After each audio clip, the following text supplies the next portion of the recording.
सबसे पहले मैं बताइए कि पेट में ये जो गैस और बदहज़मी की बहुत सारी कैफियत चल रही होती हैं, इनकी सबसे बड़ी वजह आप क्या समझते हैं रमज़ान के दौरान? जी बिस्मिल्लाहिर्रहमानिर्रहीम, बहुत शुक्रिया।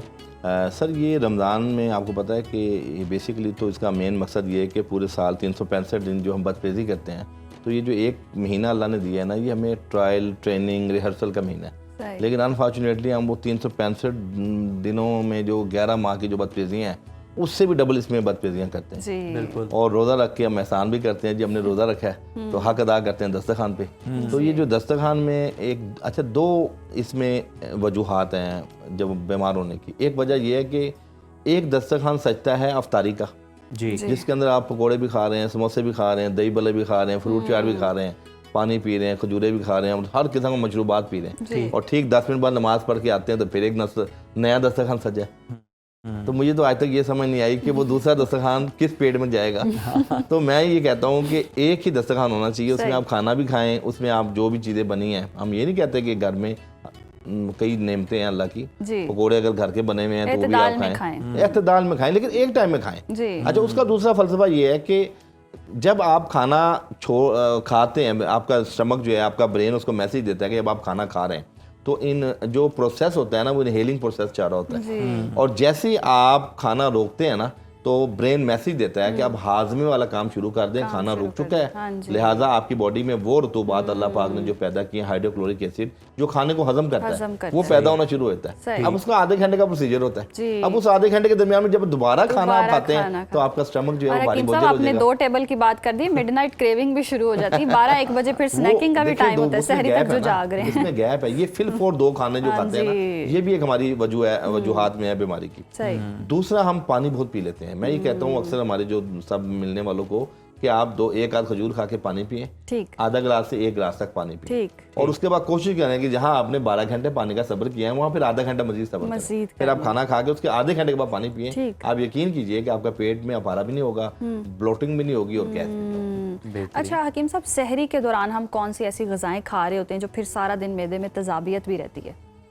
जी, सहरी में बेसिकली सादी ग़िज़ा खानी चाहिए, क्योंकि सहरी के बाद अमूमन मोर देन 90% लोग सो जाते हैं। चाहे वो दफ्तर के भी हैं, वो 1 आध घंटे के लिए सोते हैं, या जो बिजनेस मैन है वो 4-5 घंटे के लिए सोते हैं, लेकिन तकरीबन 90% लोग सो जाते हैं, वो खाते ही सो जाते हैं। एब्सोल्युटली। तो सहरी में आप पराठे जो हैं बहुत ज़्यादा, जिन लोगों को, चूँकि आपको पता है लीवर फैटी हमारा कॉमन है, और मैदे में गैस, ब्लोटिंग, ये भी कॉमन इश्यूज हैं हमारे पाकिस्तान में। इसमें नान कुलचा बिल्कुल ना खाया जाए सहरी में। अच्छा। हमारे यहाँ ना नान चने भी लोग खा रहे हैं। अगर आपने चने खाने भी हैं, बोंग पाए खा रहे हैं, निहारियाँ खा रहे हैं, बाहर देखें ना आप सहरी भी सजी हुई है। ये तमाम चीज़ें चने कभी कभार तो सूट कर गया, लेकिन डेली बेस पे लोग खा रहे हैं, तो वो 2-4-5 दिन के बाद आपका स्टमक भूख भी खत्म कर देता है, स्ट्रक हो जाता है, इंडाइजेशन हो जाती है। इवन कि आप बहुत से लोग ऐसे देखें जो अफ्तारी के करीब भी असर की नमाज के टाइम पे उनको डकार आ रहे होते हैं, जो आपने सहरी में खाना खाया होता है। तो उसका ये तरीकाकार ये है कि कोई भी मौसमी सब्जी है आप वो भी खाएं, गोश्त खाएं आप शोरबे की शक्ल में,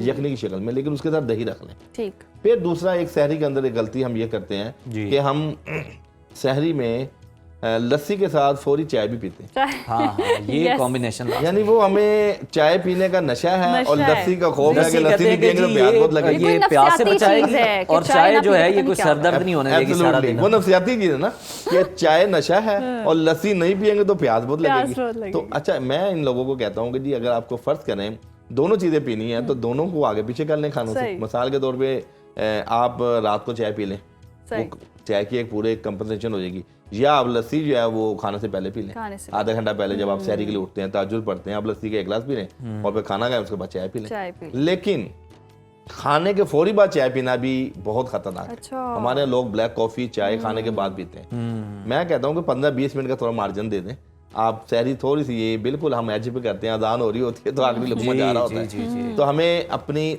जो मैदे के मरीज हैं उनको तो ये बड़ा एहतमाम करना चाहिए कि आधा घंटा पहले आप अपना खाना पीना छोड़ दें और फिर 5-7 मिनट पहले चाय पी लें जो अजान से, तो उसमें आप ठीक रहें। सिर्फ तरतीब की जरूरत है, खाना पीना तो हम बंद नहीं कर रहे, हम कहते हैं सिर्फ आपने एक टाइमिंग एडजस्ट करनी है। आप लस्सी, अच्छा लस्सी, अब मौसम आजकल भी माशाल्लाह कोल्ड है, बहुत गर्म तो नहीं है, लेकिन आजकल के मौसम में लस्सी ठीक नहीं है। लस्सी अक्सर लोगों को दर्दे कर देती है, रेशा बलगम पैदा करती है। जिन लोगों को बलगम रेशा है, जिनको गला खराब है, तो आप दही का इस्तेमाल रखें। ठीक। खाने के साथ सालन जो भी आपका शोरबा है, यखनी है, कोई चीज़ है, सब्जी है, दाल है, आप दही लें और दही को का भी इस्तेमाल क्या है, उसको मुतदिल करने का बेस्ट तरीका क्या है, वो क्या? जी। आप पुदीने की चटनी को दही के अंदर मिक्स कर लें 2 चम्मच, वो रायता बन जाएगा, वो हाजमा भी होगा। अच्छा। और वो दही हर मजाज के शख्स को सूट भी करेगी। ठीक। जो लोग कहते हैं ना उन्हें लस्सी दही सूट नहीं करती, नहीं करती, ब्लॉटिंग हो जाती है हमें। सर ये जो पुदीने की चटनी है ना, घरों में बना के हम लोग रखते हैं और दही के साथ हम रात को आप खाते हैं, यकीन कीजिए वो दवाई की दवाई है, गजा की गजा है। अच्छा हकीम साहब, जिनको ब्लॉटिंग का मसला है, रमजान के दौरान रोजा रखा है, पूरा दिन अवजार है, कोई नुस्खा खाया कुछ नहीं लेकिन ब्लॉटिंग इतनी है, लेकिन ब्लॉटिंग बहुत है, कोई नुस्खा, कोई हर्ब्स ऐसी हो जो मददगार साबित? इसमें सबसे पहले तो मैं उन लोगों के लिए कहूँगा कि आप खाने के बाद जो चाय पीते हैं या ब्लैक कॉफ़ी पीते हैं, तो उसकी जगह ना आप कहवा पीना शुरू कर दें रमजान में। आम दिनों में आप पिए, लेकिन चाय कॉफ़ी से हमें एतराज़ नहीं है, लेकिन पूरा दिन डिहाइड्रेशन से आपका गुजरा है, पानी की कमी हुई है, और फिर आप चाय और कॉफ़ी आप पी के अपने पानी और खुश कर रहे हैं बॉडी का, और वो भी उस वक्त में जब आपको पानी पीने की ज़रूरत है। अगर आपको फर्ज करें बहुत ज़रूरत है चाय की, कॉफ़ी की, तो आप रात को 10-11 बजे पी लें। वो जो 2-3 घंटे अफ्तारी से लेके 10-11 बजे तक आपने इतना पानी पी लिया होगा कि वो आपको नुकसान नहीं देगा। नंबर 1। नंबर 2, मैं कहवा बता रहा था कि घर के अंदर 4-5 चीज़ें हैं जो किचन रेसिपी हैं। आप जिन लोगों जो मैदे के मरीज हैं, वो मैं ये कहता हूँ कि ये कहवा पीना शुरू कर देंगे तो इंशाल्लाह उनके रोजे भी बहुत अच्छे गुजरेंगे, उनको ब्लोटिंग भी नहीं होगी, उनको गैस भी नहीं होगी। वो मिसाल के तौर पे 2-3 कप पानी आप गर्म कर लें, जैसे आप चाय के लिए गर्म करते हैं।